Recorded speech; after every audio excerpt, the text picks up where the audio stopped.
Hi everyone, and welcome to the Tony Tonkin Show. Remember, this is your opportunity to have a conversation with me about the issues that matter to you. And I will be noting your comments, we will be talking about them. But today is a very special day because I have Nathan Ogilvie with me, who I'll be introducing to you in just a moment, because today also some interesting and exciting news happened in Victoria, which we will be discussing at great length. Hi Smudsley, good to see you, buddy. Thanks for coming on board again. Now, there are a number of things that need to be mentioned. Number one is we'll be discussing about where nations sit at the moment, where One Nation sit in relation to. Now, I said in a podcast last week that I really didn't want to talk about One Nation all that often, and someone said back to me at one point, well, perhaps you should let One Nation go. Stop having to go at Pauline Hanson. And I tried to resist it. I want people to know that. I worked really hard and diligently at not trying to focus on One Nation, but I couldn't. She keeps putting her foot in a gob over and over again, and I had to keep mentioning it. Not only that it appears, and Nathan and I are going to talk about this, and that is the influence that One Nation has on our political framework. Why it is that One Nation is doing what they're doing and how powerful they are. Good day for a chat, says PQ. Nathan is also a speaker of the truth. It's an uncommon commodity. He is. I love, to be frank with you, everybody, I love Nathan. He's starting a new party, which I reckon Nathan should talk to you about at the beginning of this. I think he's got a T-shirt to show us. But I'll let him introduce his new party to you so you can all get excited about the possibility that Nathan is holding that. They can't see it at the moment, mate, but they will. They will in just a second. And there's lots of things to talk about. Get involved in the conversation. Let us know what you think about the issues that matter to you. And I'll bring Nathan in and we'll start to have the conversation. And whatever questions, if you've got a question for Nathan about how to join his party, what sort of things you'd be interested in, please let us know. Here we go. Nathan, I'll bring you in as you, mate, so they can see the whole shirt. There we go. Hold it up again. Tony and everyone. There we go. So big announcement. Nathan. I started a political party called One Nathan. What is your opinion on Nathans, Tony? So if anyone doesn't know, the One Nathan Ogilvie's One Nathan. We have too many Nathans in this country. So my plan is it's a 3-point plan. So we're going to have 0 net overseas Nathans. We're going to have a ban on all new babies being called Nathan. That name is now banned. And all Nathans except for me are going to be deported to Tasmania. So that's the policy. That's the plan. Already getting a lot of love and support. What do you think about? I think this is this is the equivalent to bin face in the UK. This is Nathan's effort to be relevant against a group of people who are completely irrelevant, namely those people on the fringe of politics. Even though One Nation isn't necessarily on the fringe at the moment, but I think there's a lot of Nathans though. Nathan, there's about might 61, be very disappointed. Yeah. Who might think, well, they're being excluded, or should they be included in the One Nathan party? Well, absolutely not included. No, I think we should bring back Nathism and discrimination, because look, the way I put it like this: think about the Nathan. Like everyone knows a Nathan, and would you really be upset if they got deported to Tasmania? If you really had to think about it. Well, maybe they all come from. No one had said yes. They would be upset if the Nathan in their life was deported. Put up here mono Nathan culture. Thought you might be interested in that. Yeah, that has a ring. Yeah, I'm as I said, I'm all for multiculturalism. There's no race involved here because Nathans come in all shapes and sizes. It's just that the Nathans do have to go. And I did look into it legally. We can't actually deport citizens. So that's why they'll be going to Macquarie Island in Tasmania, which is sort of halfway between Tasmania and Antarctica. So it's currently populated with seals and penguins, but it's soon to be populated with a bunch of Nathans. And it's not going to be like Nauru. We're going to treat them humanely. I'm all for the humane treatment of Nathans. So but we can't have to an Arctic continent, thousands of kilometres. No, Australia. It's Australia, and that's treating them. What? It's Australian. It's owned by Australia, the island. So it's a True. still Australian land, but they won't be on the mainland anymore, unfortunately. Not if one No, Nathan has because anything to say about it. well, I guess we don't want them to taint the gene pool in any way, really, do we? Yeah, I mean, some people have said there's a few like people are already starting to like pick apart the policy, like Nathaniel, which is actually you can look this up yourself. Nathaniel's a separate name. It's because people think, oh, you're called Nathan, that's short for Nathaniel. No, it's its own name. They do have the same Right. origin word in Hebrew, Natan, which means gift or to give, but it's a different name. But the thing is, if you have a baby, if you try and do a loophole and like call your baby Nathaniel, but then try and shorten the name to Nathan, then we do have to deport that baby. Families will be allowed to go with their Nathan to Yeah. Macquarie Island, but your baby, if it's called Nathan, cannot live on the mainland, unfortunately. Someone says here, leave Tasmania alone. You know. Well, that's why. So Macquarie, look, we can look up the island. It's way off the coast of Tasmania, but it is Australian territory. So Yeah, I know. we've looked I know. into It's the it. one. The It's the mainland of one that Tasmania will also not isn't. be affected. Isn't it McDonald Island, which is just nearby that Donald Trump tariffed, and there's only penguins on it? Is that the one? Oh, yeah, probably. Yeah. Yeah, Yeah. yeah. Yeah. I've got a hi everyone. So I've got uh, this post, which is probably worth referring to. Hi everyone, I am of the view Vic Labor should call a snap election and cut Situation off guard, not prepared. So let's use that as our segue into talking about One Nation and what happened today. And because you happen to live in Victoria, perhaps you Yeah. have your finger on the pulse a little bit more than the rest of us, Nathan, and you can tell Yeah. us Woke up. exactly what has happened. Yeah. It's I thought it was resolved back in June. They said, there was that talk of Ben Carroll replacing Jacinta Allen, and then he said he wasn't going to do it. So it looked like it was all resolved. I should tell people, like, I'm joking about the One Nation thing, but I did actually join the Victorian Labor Party since we last spoke, Tony. We can unpack that if you would like. I've already done a video on it in my One Nathan announcement video, but I'm also going to do a longer video in August explaining sort of my reasoning why I've sort of joined a team rather than sitting on the sitting on the outside as an independent. But it came as a surprise. It looked like then Jacinta Allen was going to not accept it and then bring it to a ballot, which could take weeks because of all the processes that have to be in place. But yeah, Ben Carroll is now the premier. I want to know, how do you pronounce it? People say, pull me up for saying premier when it's meant to be like premier, like premier. So is it I premier or think premier? I'd go with Premier. Premier. You're Sounds the bogan to guys me. that It's like say premier. school instead of school, and Premier. castle Okay. instead of castle. I mean, you Victorians are an odd bunch. I mean, We let's are, face yeah. it. You have I've always trouble just with called it English names. premier, like an air with a bit of a Premier, longer vowel. Premier. But I'll say That's what I premier would if say. that makes everyone more You can use comfortable. whichever terminology you use. That's okay. Well, I get roasted either way, so I have to pick the least. That should have been the poll, Tony. How do you pronounce premier? Premier. Premier. Yep. Premier. Anyway, Ben Carroll is our new premier. And he's already called a royal commission into construction industry, like the CFMEU. No details yet, like terms of reference or anything. But yeah, I saw that thing about should he call a snap election and throw One Nation off. That would actually be pretty funny, because I've heard now that is their strategy, and that tracks with some of the.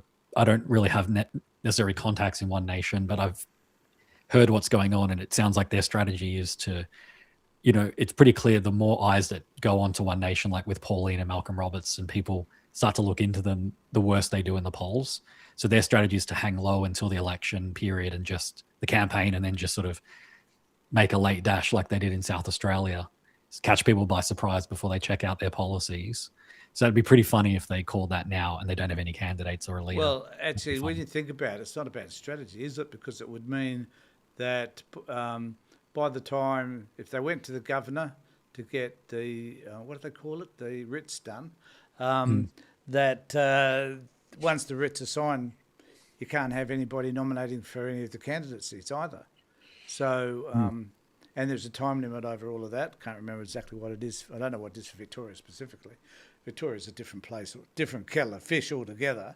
But it certainly would put the cat among the pigeons, I would imagine, given that it would then just turn into a two-party race between Labor and Liberal. Yeah, well, the latest polling is interesting. Again, like polling has always got its issues, but the latest poll that came out, the coalition is now leading with 31, Labor on 28, and One Nation on 19. And that's the trends is the most interesting thing. And One Nation are coming back down. So they've definitely hit, I think nationally and statewide, they've hit their limit. And I think that is because they've been opening their mouths. And I do attribute some of that to my video with Malcolm Roberts, where if you just let them speak and people hear what they have to say, their polling goes down. Hold on, Nathan, we just discussed this before we started to broadcast. Now, I've got to ask you a serious question here. Go for it, Tony. Do you think you could have been tougher on him? Oh, 100%, yeah. The thing is, you said the Count Binface example before, though. The whole psychology of right-wingers is that like populist right wing, like One Nation or Nigel Farage is, and Trump too, they thrive on being like, they are coming for me. They're trying to silence me. You know, it's like this, they take that underdog role, like we're fighting the establishment. If you just slow down and stop and let them talk, they don't have anything to say. Like Nigel Farage is like scrambling now that he pulled out. I don't know if people even know that story, but he's been found, like he took $5 million donation from a crypto billionaire in the UK before he got elected, but it was going to be investigated. So he resigned from Parliament to run in his own by-election. And now the only credible candidate is a bin. Without that kind of like establishment resistance that they can say, look, they tried to silence me or they're trying to shut me up. Just let them, like people are now seeing Farage for what he is. I don't think that's I mean, people can disagree with the strategy on that, but look, it's happening with Trump now that he's in power, or like people are actually listening to what he has to say, and he's not able to just say, I'm running against Biden and the establishment. His polling is low as it's ever been. So that's my strategy with that. But what does it say though? What does it say about Malcolm being a Pauline Hanson whisperer to some extent? Oh, she's up there with Gina Reinhardt. That must make him feel good. But nevertheless, he is the one advocating right-wing policies in terms of, removing, as they call them, illegals. We don't know what that necessarily means in Australia, people that overstay their visas, I guess. He's suggesting those people be removed. And he's using terminology which is white nationalist replacement theory type terminology. So do you think that it's likely? Well, the question really was, were you aware of those issues when you interviewed? And I suggest everybody watches this interview with that Nathan's got on his YouTube channel. It's worth watching. But do you think you could have challenged him, or did you know about some of those outlandish? Oh, I know. Yeah, no, I know. I'll tell you what I wasn't ready for that threw me was that he was going to go so quickly into the uni party thing and the global elites. And I actually had all my data, like I had the climate stuff. The system I use, I like put all the images on and then I can bring them up one by one, but the person I'm talking to can't see them. So I was ready to sort of go, but then he just started going into the global elites and I was like, oh, okay, he's just like outlaying his conspiracy theory basically. And then I sort of just made the decision to be like, look, sometimes like I trust the Australian public, voters in particular, but my audience in particular who are highly politically engaged, I trust them to know what's going on. And if you see the comments, most people understood what was going on. Yeah, look, I trust most people to know. I trust most people to know that. And I'll tell you the example I was saying to you before, Tony. My mother, who's like a conservative, like a lifelong Liberal voter, you know, they're all in a difficult spot thinking about One Nation and considering it. And she watched the interview and said, you know, she's like, I don't think climate change isn't real, but I'm not sure how much humans have an involvement. Like, I'm a bit on the fence. And she's like, but after seeing Malcolm Roberts, he's too much for me. So that interview, if that interview turns my mum off voting for One Nation, then that's a win in my book. Because I imagine most sensible Aussies would see that and believe the same thing. That they don't even have their hand held through. Like, sometimes you just got to let the crazy person just talk to expose it. But I guess it's an entertainment thing, Yeah. though, isn't it? I mean, it always seems more entertaining when someone actually eyeballs and confronts somebody with something that they've said that is outlandish. Yeah, look, I don't think I didn't challenge him. Like towards the end, I definitely asked him where does he get all this data from and how does he know, like how does he believe what he believes? That's really the purpose of my channel when I talk to people, isn't just I'm not there to be antagonistic. And because if you've seen, I even linked in that actual video, you can click on the link and it's like Brian Cox, Brian Cox from the UK. Yeah, yeah. He like roasts Malcolm Roberts for like 20 minutes in that video on Q&A. To me, that's kind of boring because it's like, I don't think like there's no universe where I'm going to have that conversation with Malcolm Roberts and he's going to go, yeah, Nathan, you're right. I've been doing this for 50 years, but you make a good point. He's just going to pull up another, because Hassan Piker, who's a commentator in the US, says the hardest people to debate in terms of like conspiracy theories are flat earthers. And you would think, well, it's so obvious that the earth isn't flat. Why is it hard to debate them? Because they have so much like alternative science that they'll just pull out another researcher's name or they'll pull out another theory. And if you haven't gone down the rabbit hole of that, you're then going to be thrown off and not look like a great debater. You're right. Because you don't know what they're talking about. And he did that to me. Like he talked about Maurice Strong. And I was like, yeah, I vaguely know that guy from the UN, but I don't know his whole history and everything. I do now because I've researched afterwards. But that's if you go down the rabbit hole with these people, that you won't win. But it's and you wind up with kind of a circular argument, don't you? Like yeah, you do. It never reaches a conclusion or an end of any description because their arguments are always based on their version of the truth, I guess. I have my follow-up plan, Tony. Don't worry. I think you'll be excited about the follow-up because he wants to do another one. Oh, I am so looking forward to that. You ought to let me know when that's happening so that I can promote it on my site. Yeah. Well, some people asking my channel name. It's the Rightist Leftist. I tried to comment. I don't know if you've blocked me. I tried to comment. I've got my personal YouTube and my Rightist Leftist. I left a comment as the Rightist Left and it hasn't come up on my personal one. So maybe I was too harsh what I said. Does it come? Are you getting it on your YouTube channel? Is it coming up there? Yeah. I'm commenting. Oh, there we go. I typed discriminathan and it blocked that comment, I think. Oh, did it? Oh, right. Okay. I even changed it, discriminathan. Well, who knows what Google's doing every day. And look, I see you've come up with. I've got your comment. Hi everyone. So you can look at my channel. Yeah, cool. It's a great channel.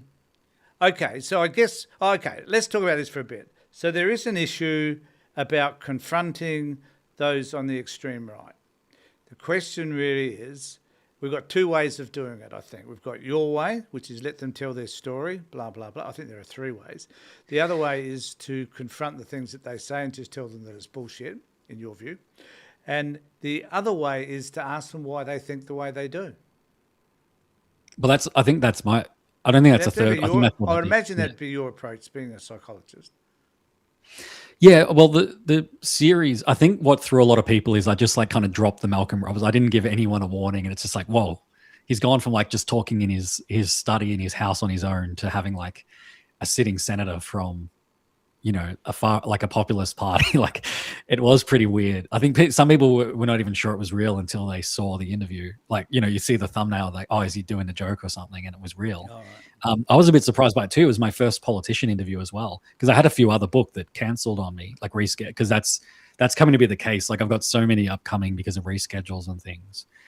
It kind of threw me as well, to be honest. Like I didn't and that was on the press club day. So that day Pauline gave that speech at the press club and all of that. He literally came from that to Parliament House to come and do the interview with me. So that was like fresh off the press. And I was sitting there going, is this real? Like he was there. Like I wasn't even sure if he was going to show up. I was like, this might get rescheduled or blah, blah, blah, blah. But it was like after your interview that all this, that the Guardian and Sydney Morning Herald started to look back at his history. I'm not suggesting for a moment that you triggered all of that, but you might have. But they started. Yeah. They started. Well, they're going after me. The fake news are going after my pal Malcolm. Yeah. So he has taken off a little bit as being a thorn in Pauline Hanson's side, along with Barnaby Joyce and a few others, I suspect. But do you think he is? Do you think that people like Malcolm have enough influence, enough power, or are they such a milksop that they just do not say the things that they need to say in front of Pauline for fear that she might stomp them down. Now, what do you think happens in terms of that relationship? Well, short answer, I don't know because I've never seen them interact or the party dynamics or whatever. But Take a guess. someone pointed this out to me. It's a fun fact. I'll speculate. No, I'll speculate, Tony. I'll give you some speculation. Okay. If you actually look at the stats of when he got elected the first time, and Mays, who's doing some work with me on my channel, having his own show on Fridays, doing the news, Pauline got most of the votes for One Nation in the Queensland Senate. Guess how many primary votes Malcolm Roberts got? Like people voted for him on the Senate ticket directly. Just have a random guess. In Queensland, a state of a few million. Queensland, 150,000? Like people that ticked him on the box, yeah. 150,000? 77. 77,000? 77 votes. 77? You look at it, you look at it. Oh my God. So the way he got in was, because people can tick the party or they can tick the candidates. Yeah. When you fill out the ballot. So Pauline got thousands and One Nation got, so Pauline got thousands, Malcolm got 77. So the way he got into the Senate though was they reached 2 quotas. Yeah. So they had Pauline in and then whoever was next on their ballot got in too. So you're saying he got in with 77 primary votes. So those people that voted below the line. Yes. Right. Only 77 voted for him. She got thousands. Yeah. I don't know how many thousands, but it was a lot. Yeah. Yeah. So he's relatively, well, okay. Well, I think he rode her coattails. Yeah. He does. And he often appears as a diminutive man who would be the sort of person that would cowardly walk behind somebody who sees as more powerful. Because he has. I don't think you're wrong. Yeah, I think he knows his place with Pauline. Yes. The thing I guess I was trying to highlight was, and I've heard this too. Like, I've got some interviews with. I got a particular one coming out next week with someone that's also in the Senate that works with Malcolm, and apparently he's a lovely guy, like interpersonally. And I think if you watch there's a moment in the interview that I was with him that I noticed this thing in therapy, working with males in particular, that they kind of like, they go in a little defensive, like in therapy a lot of the time. And I notice it doesn't always happen, but there's usually this moment in the first 10 to 15 minutes, if I've connected with them and built trust, that they I visually see them like breathe out and relax. Like they almost sigh and just like go, okay, this person's here to listen to me. Malcolm did that in the interview, because he actually even said it too. He's like, my mind is racing so fast right now. He literally verbalized that, because I think he was probably expecting what maybe you're suggesting and some of my audience who roasted me for the interview wanted. They probably wanted me to go in combative from the start and counter all of his points. But I think I might have been throwing him, because I just sort of said, all right, let's hear out why, because it was all about energy policy was what I wanted to talk about. And that's why I say when I got thrown, because we had like 5 minutes before we started recording. He's like, what's the topic? And I just said, I'd love to talk to you about energy policy and net zero and all that. He's like, yep, I got a lot to say. Let's do it. But I saw him, you can even see it. I'll try and find the exact time in the interview. I wrote it down where he visually just goes like, oh, my mind is racing right now. Because I don't think he was expecting someone to just say, tell me all the stuff you believe. Because what people don't realize, which I think is true, Pauline believes all that weird shit too about the Illuminati. And I think that they do believe the anti-Semitic stuff. They'll never say it, but I think they believe in that Elders of Zion. The Illuminati is like the Jewish bankers. Because he said it even in the interview about the bankers. He didn't go as far. He's smart enough to not go all the way on the racial side. But they believe there's a cabal of elites like that running the world. But they love Trump and Epstein. I think he's a sovereign citizen as well, but refuses to admit it. Thinks that maritime law governs all of us and all that sort of shit, I reckon. If you'd be interested to ask him about all of that. I was going to say too that I did as I think I was telling you earlier, I did a session with George Mamalis from Turning Point. And I just wanted to raise this one point, because so when someone starts to talk about an issue that to me is very personal, I find myself, and I did this with George, I found myself getting pretty angry and told him what he was saying was bullshit. Now, I actually like George, nice bloke. I hope to get him back and do a debate with a Muslim friend of mine, Daniel, that some of you might know, between Christian and Muslim beliefs. So, but Jesus Christ, doesn't matter who a person is. If they say something that I find personally offensive, then, well, firstly, maybe it just demonstrates I lack self-control, but I'm going to jump in and say, that's wrong. Yeah. It's simply wrong. And explain why, yeah. of course. But do you ever find that as well, that, if someone says something that you find personally affronting, so if they front an ethnicity and you have a relationship with somebody who might be from a different ethnic background, would you? I tell that story about one of the main reasons I started the channel was the voice referendum thing, where I was at family dinner and they were saying pretty horrible things about the Aboriginal community and that, and I was like, I handled that really badly. I was like triggered, calling them racists, doing exactly that. I just learned that I think this is a greater project for people that are sort of on, the left side of politics or just want to actually get somewhere, is that style you can feel morally justified, and it can make you feel like, if I was just calling Malcolm Roberts, that was all bullshit and all of that, and just like challenged him on every point the whole way through, it might feel good to do that, and it might like make for good, which I don't think it would make for good TV, but if people think that would look good, it's like shouting down the right, silencing them, sure. But to have a productive conversation, or to just it's not even about, like, I think some people misunderstand that, like, trying to understand someone's point of view doesn't mean endorsing it. I don't understand. Like, I know some people think that, but I fully reject that, where it's like, if you sit down with someone and you just try and understand how they think about things, because in that, going back to the Malcolm Roberts one, I haven't seen your one, Tony, yet. I want to see that interview. I should have seen it before we did the stream today. My audience sort of became my fact checkers. There was about 5 or 6 key points of blatant contradictions that Malcolm said throughout that interview that now when we do the follow-up, I'll be able to ask him about. Some of them I actually spotted, like, while we were talking, or when I was editing, I was like, oh yeah, he said this. And it could, like, one example is like, he talks about State Street, Vanguard and BlackRock, these huge like investment companies, but then he also calls it a socialist agenda. So is it like these capitalists trying to make, billions of dollars, or is it socialist? Like, there was these contradictions within that worldview that are just plain to see that I can play back to him.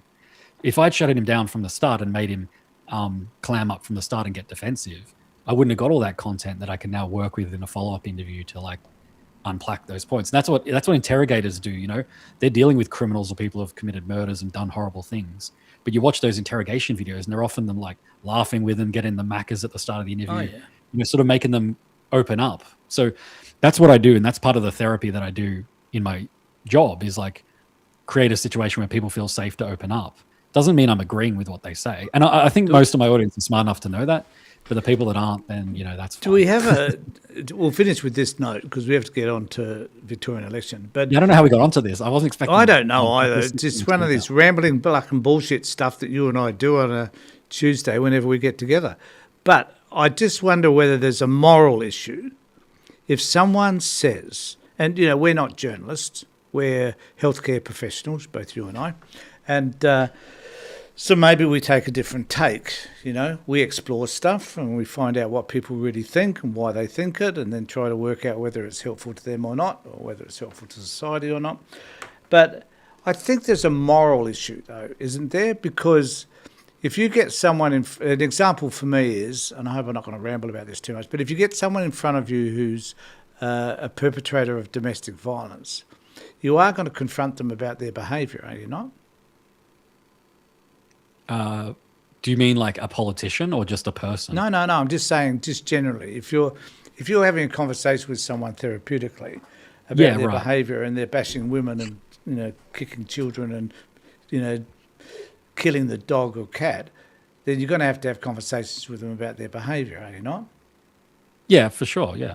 Well, yeah. So, of course. so when we're interviewing a politician, doesn't the same theory apply, that we need to still confront their behaviour and its impact on others? Yeah, well, I think I know what you're saying, but it's a little different when it's like a politician. It's like, I think confronting is the key word, and how you do that. Because I think people said I didn't challenge him. True. I think I did. I asked him so I said to him, what about like the voters in Queensland who believe in clean energy, or there are farmers in regional communities that benefit from clean energy. I mean, I asked him about all that, and he said, "Oh no, that's all bullshit." So he basically said, and I said, "All the jobs, clean energy provides all the jobs." He's like, "Yeah, I don't care about that," which I feel is like the headline from that conversation. So that's a thing. But that's the thing to focus on, isn't it? You're like, why do you not care? They are your constituents. Him, and he said he doesn't. So yeah, and I think a lot of people either didn't watch all the way to the video. Because I should watch it again. I must confess, I missed those points. But yeah, look, you know what? I understand if people will see. Look, it's one thing for people to go. I would have like if someone was watching it going, they personally would have had a different conversation with Malcolm Roberts. That's fine, but I have my own style, and that's how I chose to conduct it. And I am going to follow up with him too. This is the thing, right? He said to me at the end, because I said to him, I'd love to come out and see some of these projects, like the mines. Clean energy. We can have a look. Like I've been thinking about doing a documentary on energy in Australia and looking at both, fossil fuel and clean energy, and sort of because it's it's an ongoing debate, right? And whether we like it or not, Malcolm Roberts is a city. Because people are telling me too, it's like you're platforming him. I'm like, he's a bloody sitting senator. His own YouTube channel has 60,000 followers. I only have 1.5. Like, if anything, he's platforming me. Like I'm not platforming him. Good point. Good point. Like he has power. That's what I think it is for me. Is like he has, whether we like him or not, or his policies or not, he has power within Australia. And I wanted to do an interview that people wouldn't. I wanted people to see a side of him that they wouldn't see, which is just letting him speak about his worldview for an hour. And I feel like I achieved that. If people think I went too soft, then that's fine. Well, I mean, I don't think I did by the end. I think I did challenge him at the end. It's just an interesting. I think it's an interesting discussion. Maybe we should have had it privately rather than across the internet. No, I'm fine. Okay, so let's talk about Victoria, because today's the big day. They've decided that Ben Carroll is the new premier. I think Carroll's an interesting name. Is he going to sing a carol for us? Has he got a different carol to sing? Is it a Christmas carol? What sort of carol is it, do you think? Tell us a little bit more about it. Well, I was focusing more on the other name. I was like, we call him like Big Ben. Like, you got to give him like a cool name, because he's not the most charismatic. Like most people I don't really know too much about him. Like I was researching him a couple of months ago when there was the possible original leadership spill. He's a member of the right, the factional right. Where Jacinta was on the left. So then that Gabrielle Williams is now his deputy, because she put her hand up for the ballot, which was going to draw out the process. So it looks like she did that strategically he probably just said, look, I'll make you deputy if you withdraw, and it worked for her. So he's already called the Royal Commission. Will he sing Christmas carols at Christmas time? Is that your question, Tony? Asking the really important. Would you ask that to Malcolm Roberts? Is that what you wanted me to get out of? Is that what you want to ask Ben Carroll if I get an interview? Yeah. Just want to ask him what sort of carols he sings at Christmas time. Yeah, okay. I'll make sure to ask him. But if you do get an interview, good on you, I reckon. I can't seem to score all that many interviews, funnily enough. You score far more interviews than I do, and you haven't got just as many. That's my buddy Ethan. Get on to Ethan. He'll sort it out. He just makes things happen. I would not have got interviews on my own. No. Is a good man. I need someone like him, but here there's only me. Okay, so where does this lead? So we've talked a bit about they could have a snap election that would put the wind up One Nation, because they probably couldn't get the candidates together. So how can you explain the fact that there's so many that they're doing so well in the polls, even though they have declined recently? We'll admit that. And they don't even have any candidates. Oh, for God's sake, they don't even have a leader. How does this happen? Yeah, it's a brand like this. Like One Nathan Party. People that join late. I feel like if Pauline sues me for that logo, that would be the best thing that happens to my channel. But yeah, it's a brand. Like, I think this is the thing too. This applies to Labor as well. Is like the Labor Party, it's like the Labor movement. It's not really about one person. That's why when people are focusing so much on the leader, it's not even so much about that, because this probably will die down in a month or two, and then we'll see what happens. But I think in Victoria the situation is unique, where there is like fatigue. The government's been in power for like 12 years nearly, since 2014, like November 2014, We had COVID, Daniel Andrews all through that. There's a lot of anger. Like a couple of people in your chat are going off. So it's a polarizing government down here. It's not like South Australia with Peter Spicy Tabascus Melanascus. We didn't have a universally loved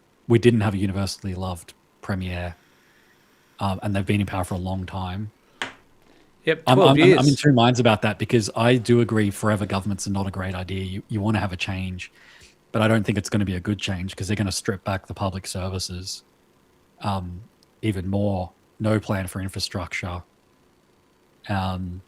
My worry on the mental health. Are you talking about Labor now, or are you talking about Conservatives? No, the alternative. Yeah, I'm just what the tricky part we're in is I can see the point of view, because a Liberals' slogan is a fresh start for Victoria. That's what they're going on, and I do understand, like, forever governments, governments over time can get complacent. People can get sick of it. They want to change, but you got to then look, what are you changing to? And a video I've just released with Maze and I today, we talked about it as well, is like, their plan is basically an austerity budget, because their whole thing is about the operating deficit, all the money that was borrowed for the infrastructure.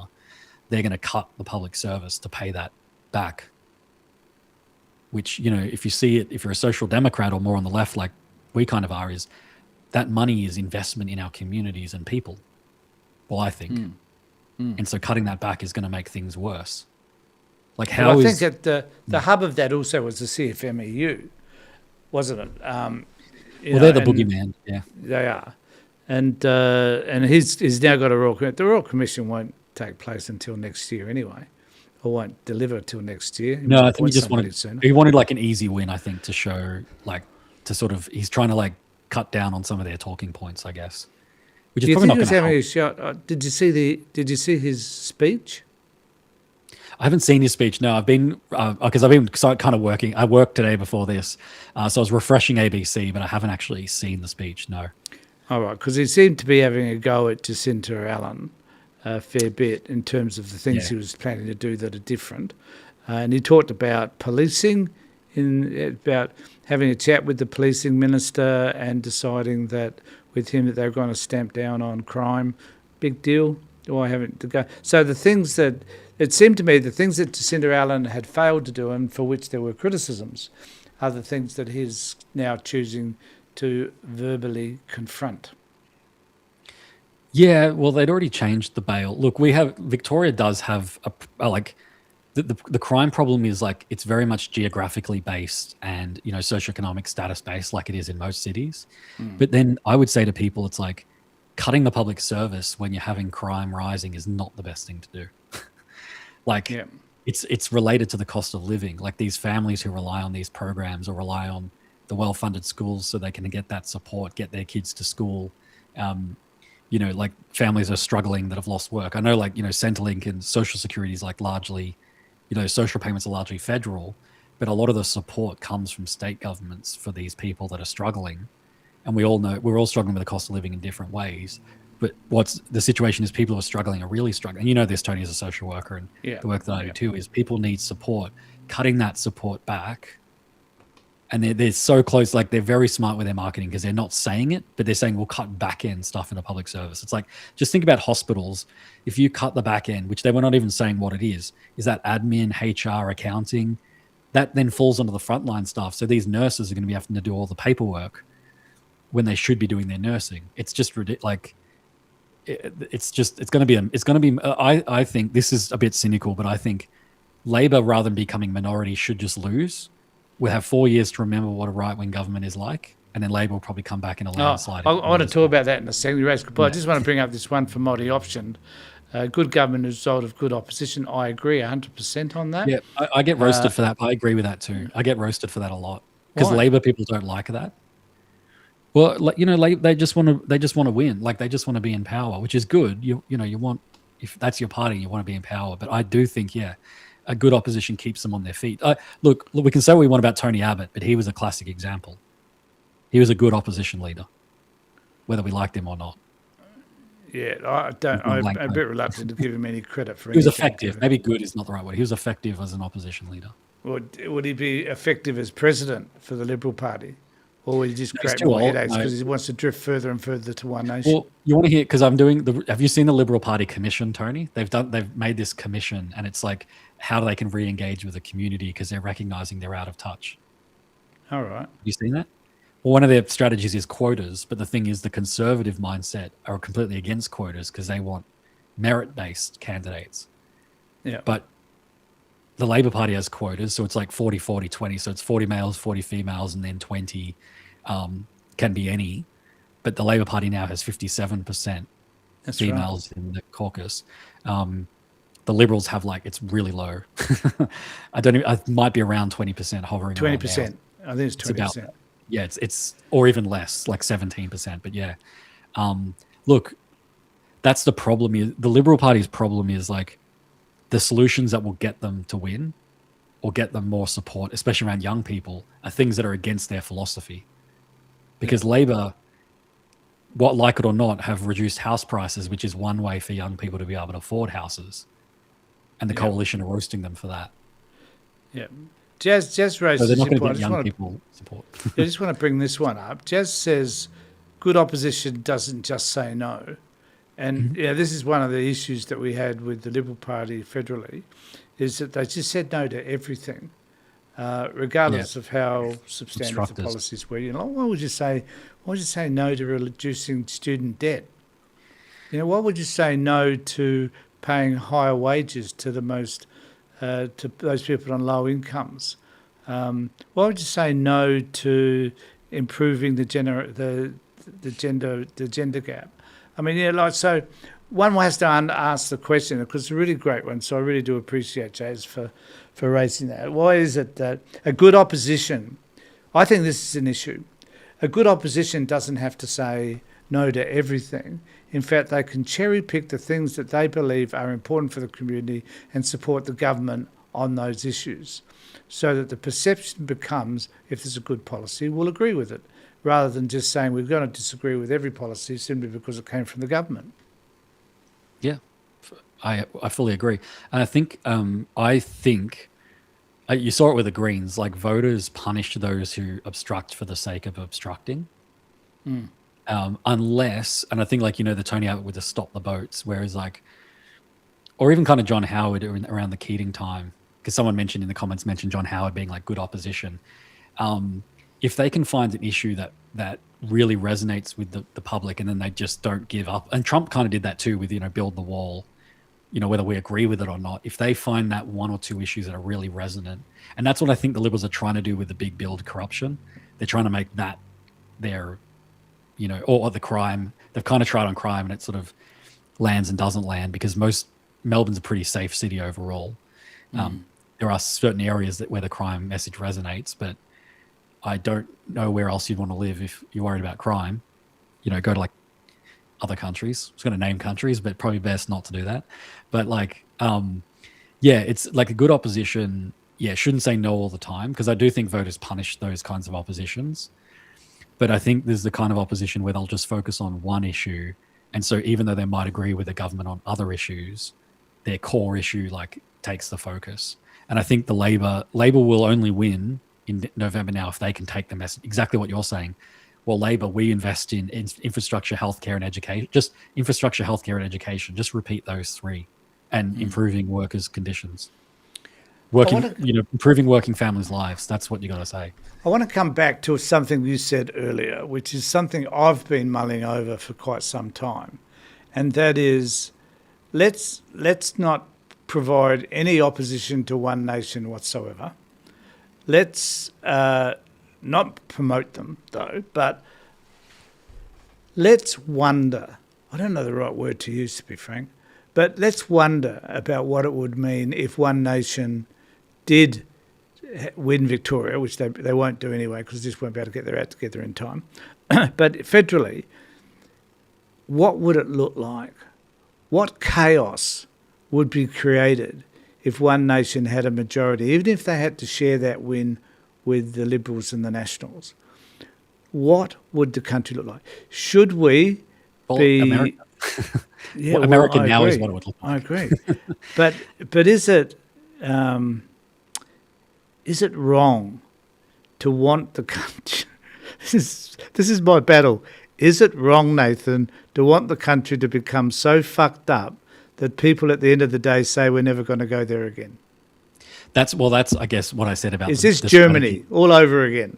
Well, that's what I was saying about the strategy in Victoria, that Labor might just have to cop the loss so people can remember how bad it is. But you know this too, Tony. The serious part of that is real people get affected by that, though, which is the reason I can't tolerate that. And I'll tell you, that's why I joined the Labor Party. And I'm in my private life, like, I'm not going to make my channel a Labor campaign thing. Like, I'm still going to say what I want to say on that. No one will tell me what to say. But that's why in my private life, my political activism muscle, I'm going to stretch again by trying to do all I can to not have that happen, because like, it will be worse. Like, I truly believe it will be worse under a liberal one nation coalition, or a liberal minority government with coalition with the balance of power, one nation with the balance of power. That'd be a nightmare scenario.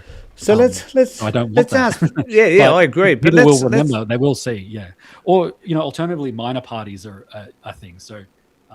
Yeah, the One Nathan party is going to get flogged. Because if we focus on that issue, that's the core issue, we may be able to win. Well, and that's why I think Labor and the Greens, I know they'll never do a coalition down here, but, strengthening those numbers of those independents to vote for a party this time round, even if you don't support a party, just to make sure we have the numbers against One Nation, or just talking to people. So many people have switched from Labor to One Nation, and Labor people don't want to admit that. But out in the outer suburbs, it's definitely true. Working class people feel disaffected, and so they look around for another option. And I think we can talk to those people. Yep. There's I watched, if anybody gets a chance to watch The Rest is Politics with Corey and Alistair, they interviewed a most magnificent young woman who's Prime Minister of Iceland. Yeah, I saw that video. I haven't watched the full thing. Yeah. I thought it was fantastic. I mean, she's such a together young woman. I guess she's early 40s. That's their Labor Party, isn't it? She's 38. Yeah, she's Democratic Socialist. Yeah. And it's a fantastic interview because she talks about the way that we should talk to people if we're in politics, which is simply get out and about and meet people where they are. And she was talking about, and it's some interesting stats, a population of 440,000 in Iceland, a country of reasonable size, to say the least. I haven't drawn up a comparison, but it's quite large. And they don't have a military, but they're part of NATO. I thought that was an interesting thing to draw, given that NATO requires everybody to have spent, 5% on the 5% of DGP on military arms. So I don't know how that works for someone like Iceland. But nevertheless, and she had some interesting things to say about Trump and Greenland, getting them mixed up and all that sort of shit. Really good interview. If you want to find out what Gen X think and how to govern a country, that was a good interview to watch. I think she's so I was going to ask you. Sorry? She's my generation. She's 38. I think she's only 38. I think she was born. It's Gen X, isn't it? No. You're millennial from like 1980 onwards. Are you? Yeah. Gen X is like born in the 70s. She's like born in 80. Oh, I had the age group 7 or something like that. Yeah. Well, whatever it is, whatever is her generation. Millennial. Is she millennial? Would she be millennial then? Okay. Yeah. So the point being, a really together individual who's got a lot to say about how we should govern ourselves and we should present as politicians. Worth watching. I just wanted to make that point. Yeah, no, that's what politics should be. That's what politicians should do, is engage with their community. And the out of touch ones are the ones we need to fight back against. And listen. How simple could that simple request be? But it seems to me, for politicians who are entrenched in a certain perspective and view, just fail to listen. And that brings us back to that other point that you raised about people, what were we saying?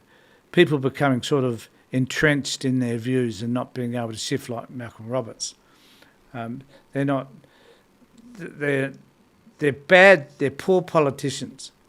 because they simply fail to listen. You can listen to counter views, listen to those people that are in court, run large organisations, find out what they think, that sort of stuff, weigh it up against your own values and your own ethics, and then make a decision. Because not everything they say will be bullshit. And maybe you could encourage them to be more, I guess, social citizens, do more with their money that's going to help people, as opposed to doing their money, which buries their money into profits, which benefits their shareholders. I mean, there are plenty of things that one can do by listening to people that might have a diametrically opposed view to your own, I think. That's my rant. Yeah. I don't know. That's what I tried to do. That's my philosophy of when I talk to. That's what you outlined there is the philosophy of political conversations. Because it was another interview that's come out this week that's gone huge. I don't know if you know Andrew Callahan of Channel 5, Hunter Biden and Nick Fuentes. Nick Fuentes is like that young neo-Nazi guy. He's like 27. Yeah. Everyone knows Hunter Biden, Joe Biden's son. Sat down and it's like a 2-hour conversation. But the real shared thing, and it was psychology. It was more psychology halfway through the interview that they had this shared agreement on, was about the sense of community that's been eroded, and how it's largely because of like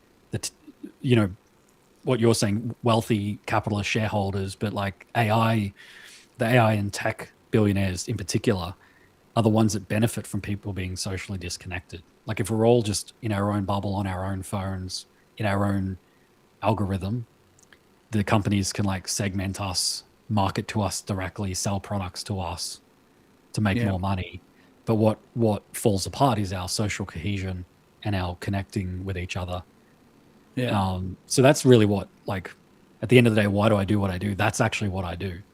Connect with people. And then even people you disagree with, like, I'm not going to go get a beer with Malcolm Roberts. But if I didn't finish that story. He texted me. So he actually said at the end of the interview about that, the mines, he's like, I'll do you one better, Nathan. He's like, I'll send you some people to reach out to. He's like, I'll text it to you. And I was like, oh yeah, typical politician. He's just saying that while he's on camera and then I'll never hear back. But then the next day at like 8:30 at night, he texted me a bunch of stuff. And he's like, I really enjoyed it. I'll like to speak to you again. And I was like, yeah, we'll do it eventually. So, okay, well, let us know when that's going to Malcolm take Roberts place. and I are best mates. And I'm a one Nathan. I'm not a one nation voter. I'm a one Nathan voter. Absolutely. And we all should be. We should share in your Nathanness, I guess. Yeah. That okay. connecting, yeah. You know, you've been doing that with the right-wing guys too. It's good. Like, we don't have to agree with them to be able to have a conversation. No, not at all. Not at all. As I said, though, when it feels personal, I find it very difficult not to have a go at them. I was watching Caitlin Collins talking to Jon Stewart today, and really worth. I just love that woman. I think she's sensational. But to remain, and she talked about, regardless of what Trump says to her, she remains focused on her job. She never sees, the criticism and the bizarre comments he makes about her as criticism of her, because she simply has a job to do, and she's going to do that job regardless. And I think that there are, that the Icelandic Prime Minister reminded me of that as well, that if you just focus on the job and you do it with respect, then you're going to come out the winner as opposed to the person who does all the attacking, I guess. But then I think that we still need, and there's a contradiction for me then, Nathan, because I think we still need to confront those people who have views that are diametrically opposed to your own. Yeah. We can't let them get away with having free space. I think the problem, and this is what's happened with like in brackets, the wokeness of like deplatforming people and silencing people, is that you might think like taking someone off a platform makes that viewpoint go away. But I think it has that paradoxical thing where, because of the way the internet is, people will find those communities now. Like, we just talked about the sense of community and disconnection, but online, people will find those views and share them. And then it becomes, like Nick Fuentes actually said it. He's like, the reason why he said a lot of what he said about the Nazis, and he didn't do like outright Holocaust denial, but he was very close to it, of like making pretty edgy comments about that stuff. And he was like, part of the appeal being a young male is because that's taboo. Like, because you can't say it, I said it. So I'm not then saying we go the other way and just let people say whatever they want, because that's equally dangerous. But I guess that's a thing of like, I just don't know how to explain this psychology any more than it's like a lot of that right-wing appeal comes from feeling like you're doing the wrong thing or feeling like you're being suppressed or they're canceling me. Like, because as soon as someone says to me, and I had that guy, David, I don't know if you saw my interview with David, who's like a Jared Rennick, People's First. He's like the head of the branch in New South Wales. I don't think I think we said this off camera. I don't think it was on the camera, but when they go, oh, you can't say anything more online. I just say to them, what is it you want to say? Just tell me what you want to say. Because is it just you want to say the N word? Because then, like, yeah, that is racist. So, like, what is it like? And it's just because they have this feeling of like, I'm being suppressed, I'm being silenced. And so, like, if you take away that sort of feeling of suppression, they often don't actually have anything interesting to say. Do you think that kind of like, oh, I'm being a rebel is like the appeal itself? And I don't know how to explain. Like, if you take that away, like with Malcolm, if I had gone in at him like that, he would have probably then been able to go, oh, Nathan wasn't fair. He didn't let me say what I wanted to say. He was, like how Dr. Carl did it in that. Because I showed him the interview with Dr. Carl, who did that approach. And Malcolm agreed. He was like, yeah, he was trying to silence me. So it's a fine line because you don't want people to be able to say anything.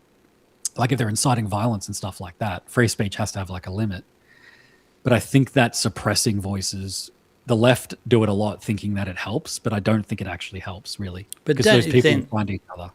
Okay, but don't you think that to some extent there's this notion around being untethered? That the internet, podcasts like ours, means that you can be untethered. And the algorithm, unfortunately, tends to sweep you up and send you all around the world if you're totally angry and untethered. I thoroughly believe that. I did a post a couple of weeks ago whereby I thought I'd test it. So I think it was a live feed. So I was ranting and raving and, being as angry as one can be. It wasn't all that performative. I was actually feeling quite upset about something. That video scored three times as many views as what I normally would get on a video. And then I tried to talk about the same subject, but in a quieter, more subdued tone, and hardly got any views at all. So somewhere along the line, it picks up anger, aggression, and just same thing happens with me, Tony. Any One Nation video, I usually test. I'll do like an outrageous title and thumbnail, and I'll do like a subdued, calm, rational one, and the outrageous one wins every single time. Yeah. But that's human psychology, though. That's the problem. Is like outrage. News outlets for hundreds of years have known this. If it bleeds, it leads. Sensationalism. That's just human psychology. We can't get around that. But I think you're right though. Then it's like, and that's why Trump is president a second time, because he just goes into it. He has no hesitations about just going full outrage. The only other thing though is that outrage doesn't lead to, like what you were saying before about these parties or One Nation, if they got power, doesn't lead to being able to run a government competently. And those people in normal spaces, my whole thing is to try and just be a normal. My goal, I guess, is like for those people who want to do the left-right spectrum. That's why I call my show The Rightist Leftist. Is they might click that going, oh, what's this guy about? And I just want to come across as a normal person who just wants to have a calm discussion. And if people want the outrage, they can go elsewhere for that. I think so I agree. Create the space for it, and normal people will find it. And I think in the long run, someone like a Farage, he's self-destructing now because that outrage is like, it doesn't sustain as well. Trump is probably the only person who's somehow been able to make it sustain, but that's just because he's a madman. Like he's not a typical example of a human being. But I think there's a difference between passion and rage, though. Yes, you can be, and I'd like to think I'm one of those people. I'm more passionate than I rage. I don't often get angry, but I can be passionate and enthusiastic and forthright about my views, which I think is probably more authentic than being performative and being just putting on the angry face and looking angry and yelling and shouting and swearing all the time. And I think that the internet, though, has become full of those other people who lack passion. But, Megyn Kelly is one of them, whereby she just spouts shit and screams and shouts at the screen and just denigrates other people. And people, it frustrates me. I'm going to be quite frank. It frustrates me that they're the people that people want to listen to. as opposed to people that are more rational, passionate, and kind of together. Yeah, I agree with. Yeah, I think the part that I would focus. I think I get you're focusing on the style, like you're focusing on how they're presenting, but I focus on the incentive. Megyn Kelly, I think, has different incentives to us. I think for her, it's attention and money. I don't think she really has aside from some kind of vague right wing social conservatism, she was defending the Epstein people, saying a 15-year-old is basically an adult, and she actually has apparently daughters of her own. How disgusting is that? That she is so in that kind of. I think she's gone out of it now because because they see where the wind blows and that's where the attention and the money is. So they're just shapeshifters wherever they're going to get the most views and clicks. Like Piers Morgan is a classic example of that. If your incentive is attention, if money through the attention and the audience that it brings, of course you can go down that outrage. And people do that all the time. They go into that pipeline. I made a rule to myself. I was like, if I'm going to start this YouTube channel, I'm not going to go down that pipeline. And I've come up close to it at times because it feels good to like roast the right wingers and like get that attention. So I touch on that. But the core of what I do is like analyzing policy and having these conversations. Which you do very well. Being calm and rational doesn't mean being boring. You can be interesting and have that discussion. But on the other side of things, the other part that people have to remember is the internet isn't real. Like the Labour Party won massively last election, but look at how they were being talked about, like they were going to lose. You know, these outraged people like Clive Palmer, Pauline Hanson, they were all still around at the last election and didn't really win that much. So when it comes to voting, most people are in the centre and normal people and just want to go, like, you know, then they grab the pamphlet at the voting booth. Who's going to look after me and my family? Who's going to be best for my hip pocket? Who do I believe has my back? Well, you raised an interesting question. So do you think that the internet and podcasts is just entertainment, which doesn't necessarily determine the way people eventually may vote? Not just entertainment, but it is entertainment. It's part of it. Yeah, it's definitely. There's a book called Angatainment, which talks about incentive. He's an Aussie bloke. I want to get him on my show because it's really interesting. You know, and like this has been researched in media studies for years. Like there's the book Amusing Ourselves to Death, which I think is like even from the 80s or 90s, of the idea of like the merging of news and entertainment to become indistinguishable. But like entertainers themselves who then made political endorsements, it doesn't really translate. Like Taylor Swift, Beyonce all endorsed Kamala Harris, and look how that went for them. Yeah. So I wouldn't say that we're entertainers primarily, but it's definitely part of what we do. But we have to be interesting. I think. Are we? Can your audience give us validation? Audience, are we interesting? Yeah, there's the question. I was going to ask people in the comment section to respond to a question, but I've forgotten what it was now. Okay, time is up for us. Any parting comments? Anything? Because hopefully I'll catch up with you again prior to the election in Victoria. Oh, for sure. Yeah, we'll do one in the snap election. Yeah, I think we've always tried to do a faster frequency than monthly, but we keep falling back just with my life and all that. I think, you know, a monthly wrap up works really well for me. So we'll do an end of August. We'll do an end of August wrap up. I'm sure we'll have more news. We might even have another premiere by then. Who knows? Another premiere. My parting words is vote one Nathan. Yeah, I'll put that up on this screen here so you can see it. Just put it again, mate. Just so that's the one. Everybody take note. Yep.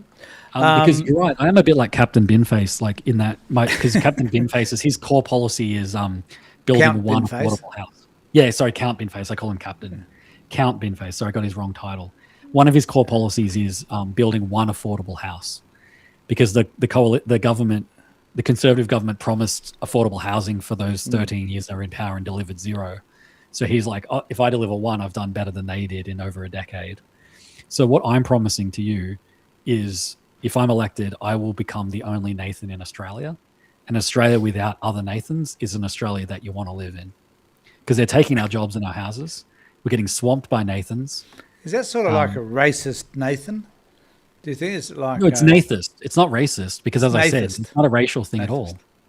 I'm not discriminating based on race. I'm trying to think of how do you define a singular name as being some sort of namist?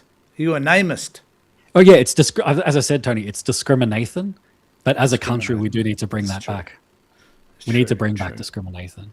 And as I said, the way to think about it, just think of the Nathan in your life And would you really be upset if they went to Tasmania? I would be upset if you went to Tasmania. No, not me. I won Nathan, Tony. Come on. This is the policy. Oh, you're the only one that would be left. That's right. Would it be? Yeah. Well, and as someone said earlier, are we being inconsiderate of Tasmanians? Well, that's Macquarie Island. So Tasmania, I should probably clarify. Because I say Macquarie Island and people go, where the hell is that? Look it up. It's between Tasmania and Antarctica. It's Australian land. Right. We own it. Okay. And that's why they won't have political. Because someone said too, they were like, one of the consequences is there'll be a bunch of Nathans in Tasmania. And so you could have like 12 senators in Tasmania all named Nathan. There's also a place called Thistle Island. I must look that up. I used to know the person that owned it many years ago. If that would so fit Thistle Island might be more appropriate. Well, if they could house 61,000 Nathans, then they probably could. Yeah. All right, mate. I really do appreciate that. I'll get back to you in just a second.